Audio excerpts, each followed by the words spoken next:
Earlier, you introduced me as a man of God, leader of men, and I talk about in the book that everybody should have a vision statement. And that is my vision statement, man of God, leader of men.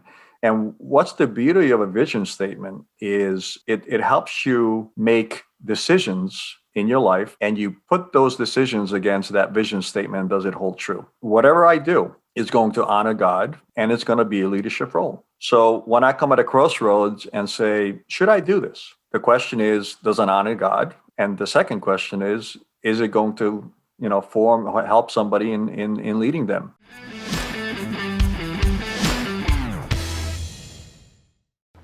Hey guys, welcome back to the podcast. Sean here, and today I have with me Mr. Tom Kereszti, all the way from the US of A, and he hails, I just learned, hails from Hungary, and that's an amazing thing. We have in our podcast people from all over the world already, from New Zealand, US, Canada, from Singapore, from Kenya even, and today we have someone who is a John Maxwell trainer, coach, and speaker, just like I am, and it's really good to meet someone on the other side of the world who is from the same group too. And he's a leadership expert. He's also an author. He penned the book C-Suite and Beyond, and his background is full of his books. So that's really cool right there. He's also a strategic advisor, coach, educator, mentor, and speaker. He is also a man of God, and he calls himself also a leader of men, which is a very heavy title to carry with you. And I know I'm a leader. I lead 50 people in SEO Hacker. It's a full-time job, 24/7. Tom, I just want you to know that we are so grateful that you're here, and we're excited to learn so much from you today. Thanks for having me. It's wonderful in today's technology that I could be sitting in California and be on the same call with you guys all the way half across the world in the Philippines. So 20 years ago, this couldn't happen, but we are where we are today, and there's some curses of technology, but there's some blessings in technology, and this is one of the blessings. So it's fun. Amen. I mean, learning from a guy like you from halfway around the world, with growing up with a different culture, a different work environment, that's precious right there. And thanks to the pandemic, as strange as it sounds, thanks to the pandemic, we were able to make time for this, sit down. Pre-pandemic, there were very few podcasts, very few people who also guested on podcasts. But due to the pandemic, there's a rise, a huge boom in podcast recording, personality, and people learning from them. So I want to go a little bit deeper on your journey. Let's talk about your journey. Why did you choose to become a leadership expert, a strategic advisor? We all have our stories, and there are some people in the podcast already who started out as a C-level executive. They're high flying in their career, right next to Warren Buffett, and then one day just realizes something, boom, turns into a coach and speaker. And I wonder, what's your story behind it? Earlier, you introduced me as a man of God, leader of men, and I talk about in the book that everybody should have a vision statement. And that is my vision statement, man of God, leader of men.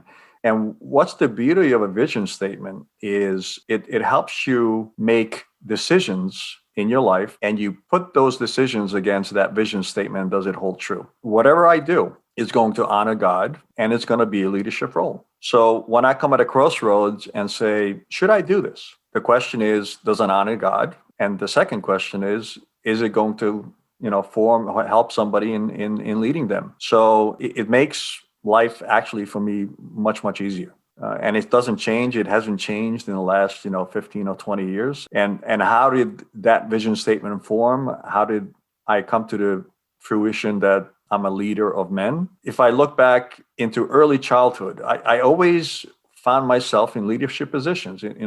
Situations happen, and usually there's a vacuum for leadership. And then somebody steps in and takes a leadership role in that particular instance. And I just going through my life from early childhood until, today, I've always found myself that whenever I was in a room, I was drawn to a leadership role, especially when there was a vacuum and there was a lack of leadership there. So that's just, the way I'm wired. That's the way God created me. That's the way I'm wired. So that's how I ended up where I am. That's amazing. And how long have you been doing this? Well, like I said, leadership, I mean, I can trace it back to when I was 12 years old on a soccer field.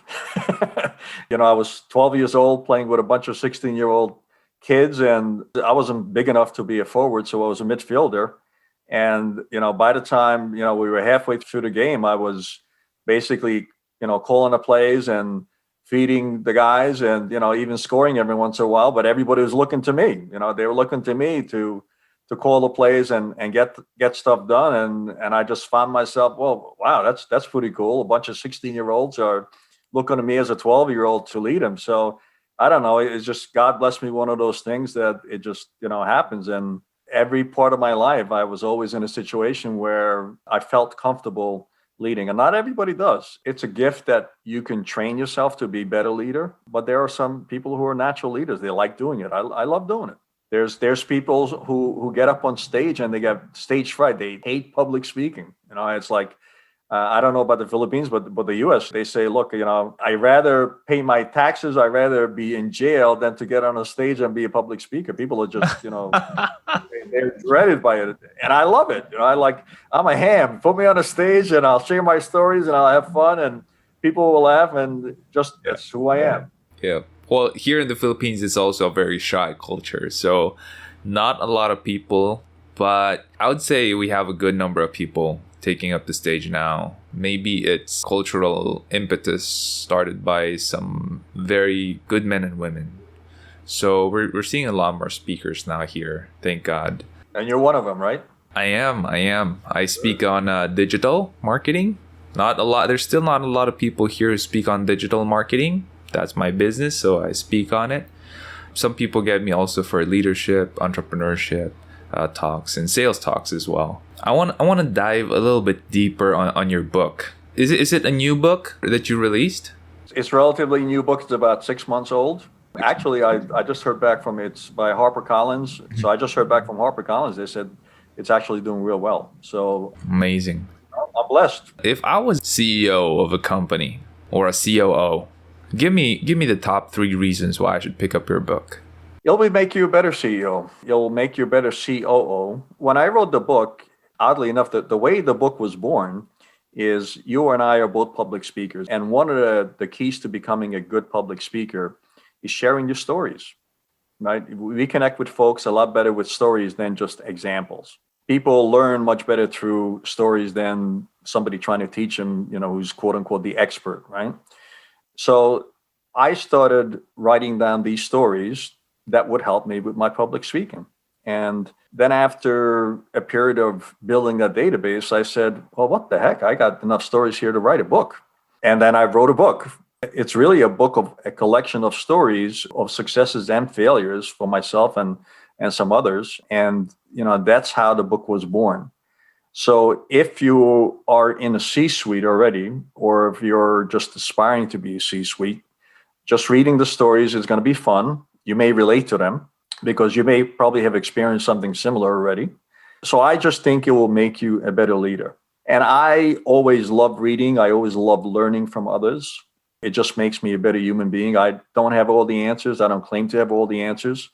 This is my story. Other people have their stories, and I hope to learn from them through their stories. And, anybody who's in a sweet seat and says, okay, I know it all, I don't need to learn anymore. I don't know. I think you better take a second look. Yep, true that. Like people who think they're at the ceiling, they just stop learning. And life is all about learning and growth. And so if I pick up your book, what are some of the things that I'd be learning in specific?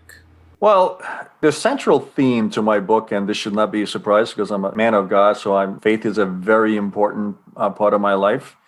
My leadership style is servant leadership. And servant leadership today is a kind of a buzzword, but everything that you find in a book is about servant leadership. And I believe that is a key to becoming a great leader, where people buy into you and buy into your mission and your vision. If you're there to serve them instead of you're there for them to serve you, I think you have a better chance of becoming a better leader. True that. And Patrick Lencioni always says, there's no other way to do leadership than to serve others, right? And if your motive is to be served and to climb up the ladder and get the perks, then don't lead, because the world will be a worse place with you around. You mentioned earlier in the pre-show that the book has 4 major topics. I don't want to preempt it here because it's your book and I want you to be the one to tell the audience.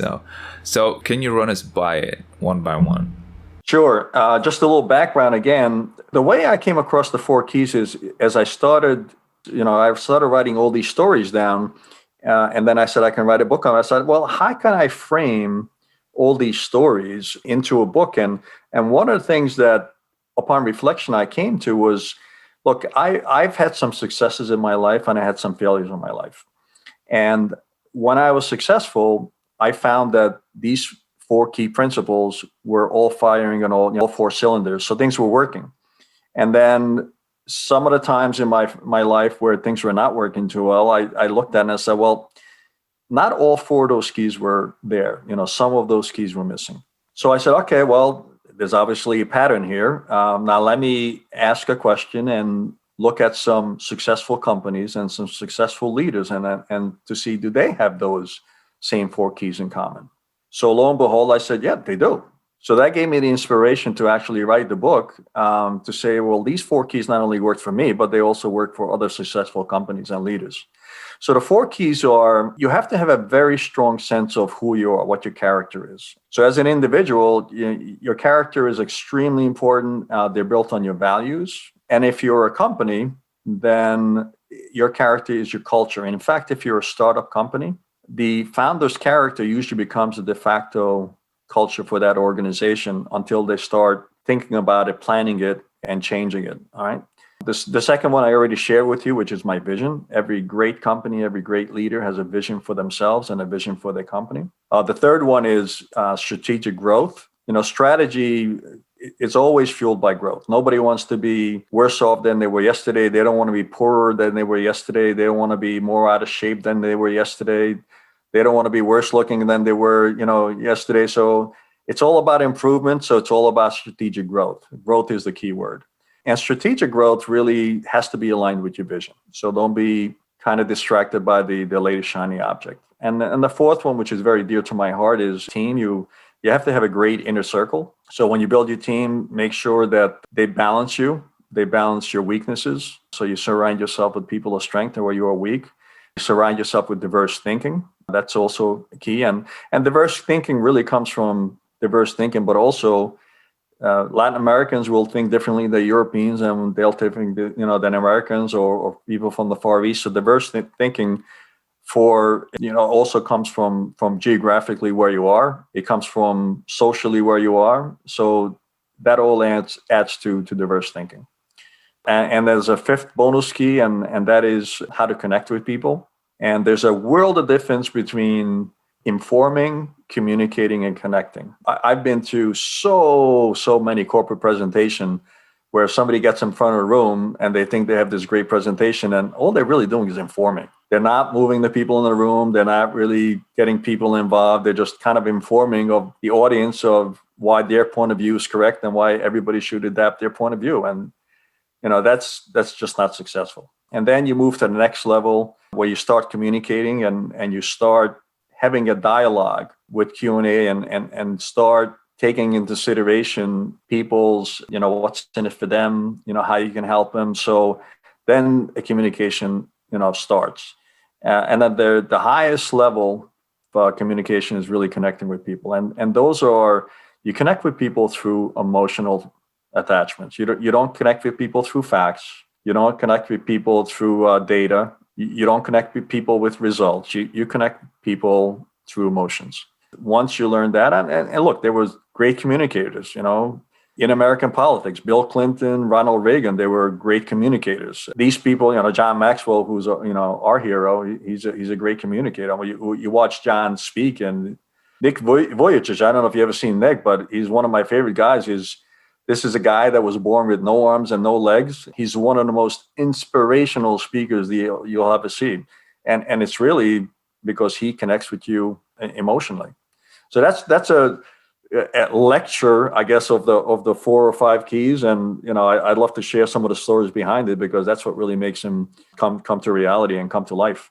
Before we go ahead and deep dive into it and dissect it, I just want to say thank you for bringing this book into the world. A lot of people say that when you write a book and finish it, it's like giving birth. It's the closest thing to a guy giving birth, right? Because it's just a lot of work and a lot of anticipation, and you don't know how the market's going to be receiving it, or your target audience is going to be receiving it. So congratulations for that. Love it. See, Sweet, and Beyond by Tom Kereszti. Look it up. Oh hey, and since you're here, can you do me a favor? Can you hit on the subscribe button and hit the bell button and select all notifications, so that whenever we have a new video, you're gonna be the first one to know. Until then, keep leading. I'm talking to the wives that when we don't like something, we do something, we take matters into our own hands. We change the course, or we suddenly just don't follow, because that's going to affect the whole team. It's not just about a husband and wife this time, or a family, it's the whole team.